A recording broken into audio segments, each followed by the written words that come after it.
Hello guys, welcome back to my channel. I hope you're doing good today. I still remain Chisa from Love Quarters. My video today is going to focus on a different perspective from what has been trending online recently. The sudden and painful death of Sister Osinachi Nwachukwu had ruffled the river that had been covering the unhappiness and abuses in homes and marriages in our society. So many cases of domestic violence are being made public. Women are being encouraged to speak out. Don't die in silence. Solicited and unsolicited advices are trending on social media. If he lays his hands on you, leave him and ask questions later. If he touches you, report him to this police station. Get him arrested. Report to human rights activists. Tell your parents, your friends, even your pastors. In fact, make video, spread it on social media, so that together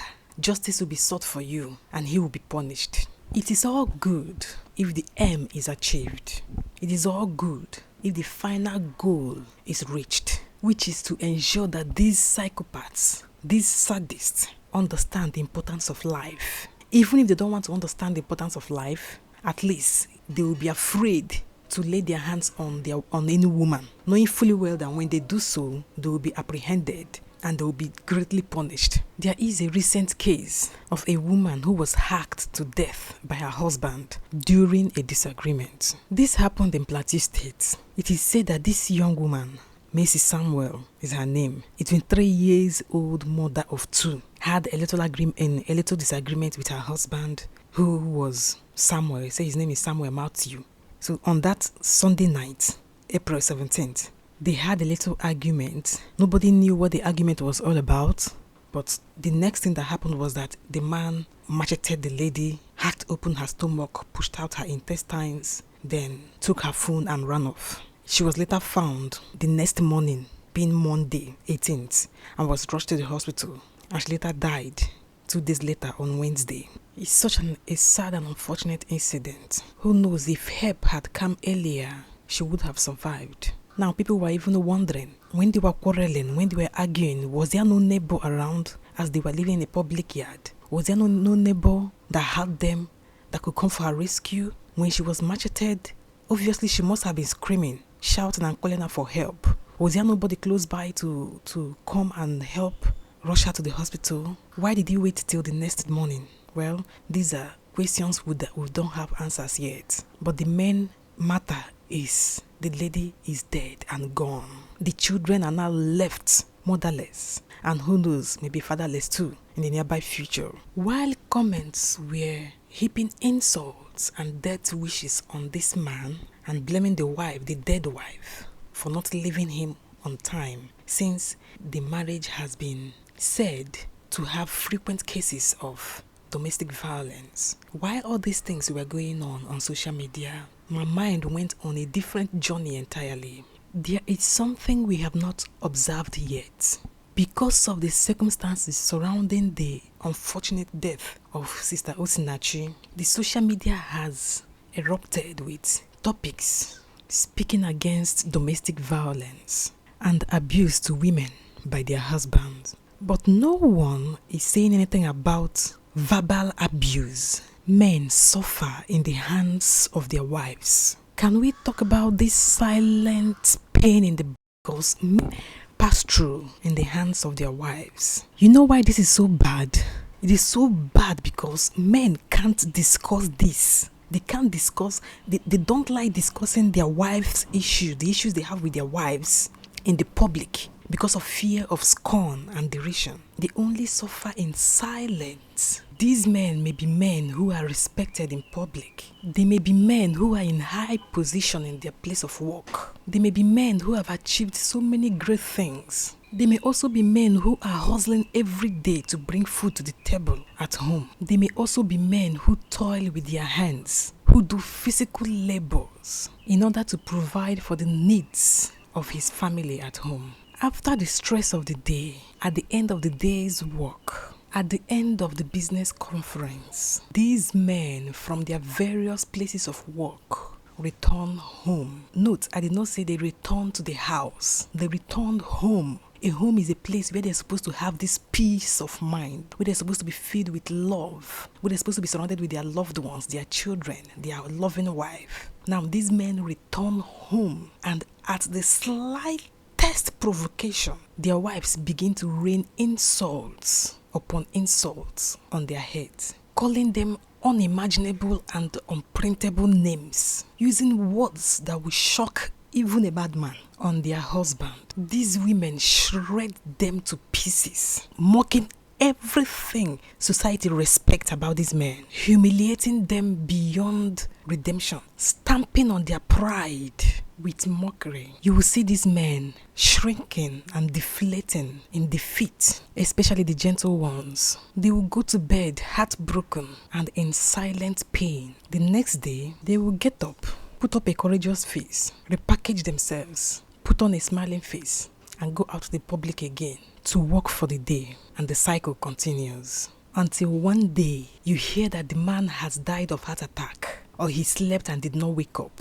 Nobody would sit back and think what actually led to his death. Nobody will reason that ordinarily this man wouldn't have died if he had had a supporting wife. See, there are so many weapons that can lead to either instant death or delayed death or progressive death. It can be machete, it can be gun, it can also be the mouth. The Bible said it that the power of life and death lies in the mouth. You can kill someone with your mouth. So many women has used their mouth to push their husband to an early grave. There is this small post I saw on social media. It might look funny, but it tells the reality of our life. It tells to a lighter mood what a woman can do with her mouth. How a woman can exaggerate a little issue with her mouth. A husband sent his wife a text message. Now the husband said, "You are negative." The wife replied immediately, "And you are stubborn, arrogant, a low life, care about no one but yourself and your friends. All you are interested in is your own self. All your life not fulfilled even one of your promises. It is only I who is putting up with such a miser and insensitive man. You good for nothing, fat, ugly man. Even your hair transplant failed." Can you imagine? The husband then replied, "I was just informing you that your COVID test is negative." Now the wife replied, "Oh, sorry." This looks funny, right? Obviously it looks funny, but looking at it deeper, it is not funny. This is exactly how some wives interpret issues. Their mouths are just like radio that is waiting to be tuned on. So at a slightest provocation, it is tuned on, and everything about the man, every history of the man, past, present, and future, will be insulted and labeled and degraded to the lowest. They try to use their mouth to inflict the highest pain on their men. Please, guys, if this is not domestic verbal abuse, then what else is? Now, what happens to these men? How do they react in cases like this? Those that have the strength to exchange verbal insults and abuses with their wives will pick up immediately, and both of them will start quarreling till the next day. Now, what about those who are not fluent with insultive words? Those who cannot give you back to back at the heat of the moment. Those who swallows it all in silence while lying down on the bed or sitting on the cushion. Yes, no man has the right to beat his wife. No man has the right to lay a hand on his wife. But in a case like this, guys, how should a man stop his wife from raining these verbal missiles at him? I need your opinions on this comment section. How should a man prevent or stop his wife from killing him through these verbal abuses? Because how long shall he continue to leave the house for her and then come back later when she's calm, only to continue again? He will leave the house again, come back maybe the next day, maybe midnight. When she's calm, he will come back. Then the next time it happens again, he will leave. Before you know it, some men will end up having side chick. I don't want to dive into that. And women will start screaming on social media, and everybody will turn to the man. Nobody will want to hear the main story of what happened. But let's not go to that extent. That's not the topic for today. And it is also not the right step to take. Do you know that, in fact, some women go to the extent of when they are in that mood, in that angry mood, when talking, when using words is not enough for them, they even end up whacking the man with their elbow. You get me? Threatening him, what can you do? Will you lay a hand on me? Try now. If you know you're a man, lay a hand on me. Trying, pushing the man to see what he can do, the length he can go, the extreme, what is his limits. A wise man just walks away. But there are some men in our society, the mad people we see on the street are not just the ones that are on tattered clothes and carrying bushy hair and picking dates from the dustbin. Because our psychiatric hospital is not functioning properly, there are so many mad individuals on suits, on corporate attires, on gentlemanly ways, walking around us and doing businesses with us. But we can't identify them until something triggers them. Then you see their true color. The same thing in marriage. Some men are psychologically damaged, emotionally unstable, and insecure. These types of men are domestic violence waiting to happen. If they are lucky to get married to women who don't trigger them, then everything will be okay. But if some of them unfortunately got married to these women that have missiles in their mouth, then imagine what will happen when they are triggered. So guys, this video is made for us to be aware of those men who are suffering in silence in their homes. Those men who have been seeking for help, but they've not been taken serious. Those men who are already having health issues because of what they are enduring in silence. See, many men go through this in their different homes. They labor and toil and build respect, but when they return home, the one who ought to speak to the king in them tears them to shreds and tries to deflate their self-esteem.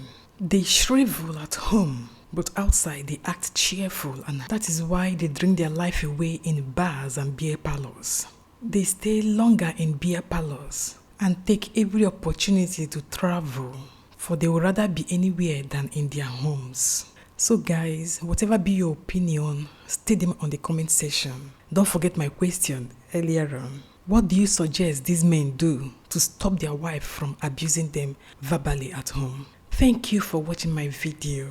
And if you've not subscribed, please hit the subscribe button. See you next time. Bye-bye.